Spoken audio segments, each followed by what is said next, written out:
memberikan sumbangan atau kontribusi mengenai kebenaran itu seperti apa anunya?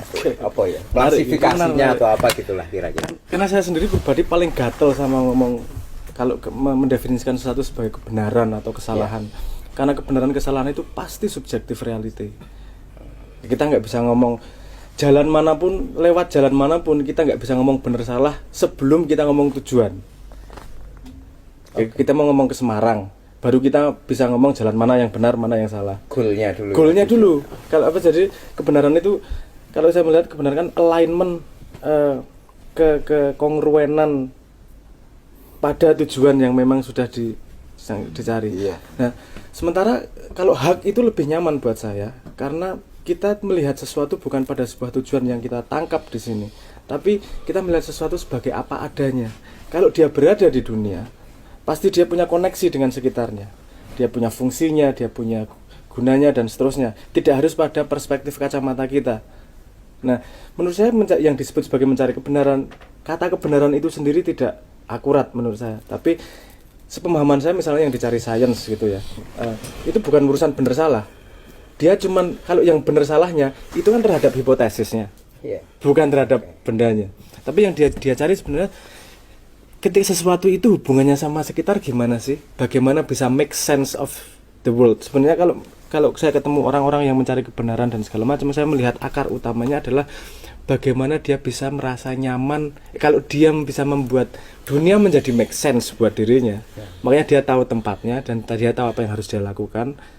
Terus jadi nyaman, menenteramkan itu tadi posisi yang dicari. Kebanyakan di situ. Kalau pakai pendekatan saya, mencari kebenaran itu adalah dia mengetahui sejumlah data, tapi dia butuh meneguhkan dan menentukan, kalau di Islam disebut shiratal mustaqim.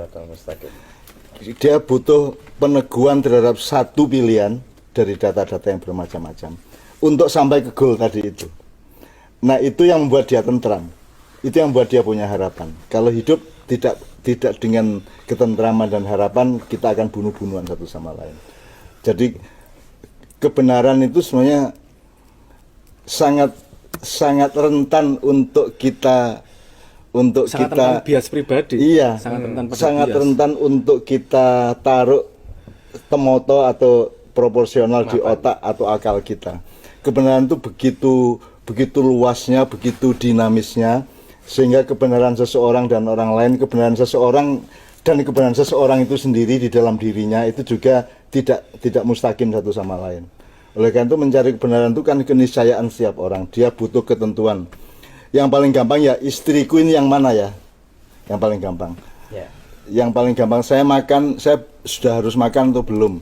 Yang paling gampang gitu ya. Tapi kan yang dimaksud mencari kebenaran tadi kan yang sifatnya agak abstrak, sifatnya agak nilai, agak kedalaman kan begitu. Nah, jadi hak itu menurut saya bukan right seperti dalam bahasa Inggris, juga bukan seperti hak dalam bahasa Indonesia. Jadi kebenaran itu sebenarnya adalah proporsi, Bang ya. Shiratal mustaqim itu adalah sesuatu yang akurat ke suatu titik gitu loh. Maka dia disebut mustaqim itu garisnya, bukan garis nilainya, bukan sesuatu itu lurus gitu kan. Jadi kebenaran itu sesuatu yang harus kita cari sendiri-sendiri dengan seluruh elaborasi yang berdasarkan pengalaman hidup kita masing-masing, sehingga sampai akhirnya itu pun sama Tuhan dipotong, al-haqqu mir rabbika. Sebenarnya yang benar-benar tahu yang kamu sebut kebenaran itu hanya Allah, dan memang berasal dari Dia.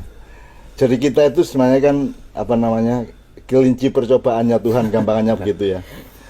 Dan kita dilepas ke sana kemari, dan kita seperti kehilangan induk, dan maka hidup adalah mencari induknya. Jadi mencari sangkan parannya tadi itu, kan gitu. Betul banget sing hak gue. Gini, tidak mungkin sesuatu terjadi di dunia kalau Tuhan tidak mengizinkan. Itu premis yang agama pegang. Nek tidak diizinkan Tuhan juga terjadi, berarti Tuhan tidak maha, kan sesimpel itu.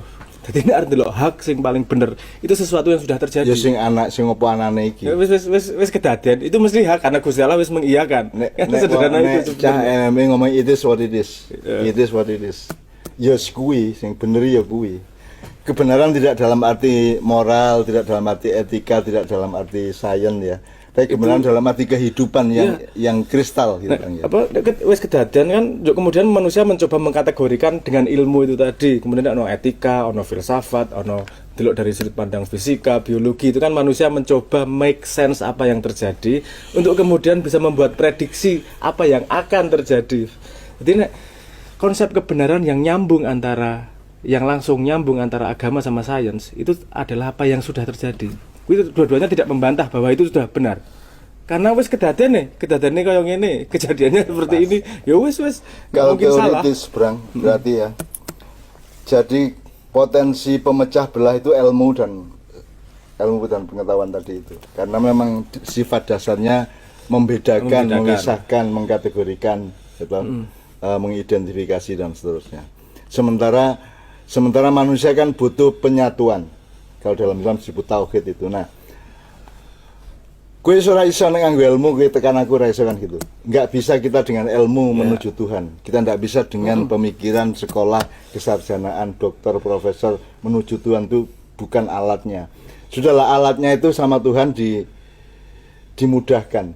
Sudahlah pokoknya kamu jangan mencuri, kamu jangan membunuh, kamu sholat 5 kali sehari, kamu banyak-banyak ingat saya, kan gitu kan. Makanya ada konsep, semua itu kan konsep bukan sains. Misalnya takwa itu bukan konsep sains tapi konsep agama. Tawakal. Nah, takwa dan tawakal itu kan luar biasa. Itu yang membuat manusia tenang.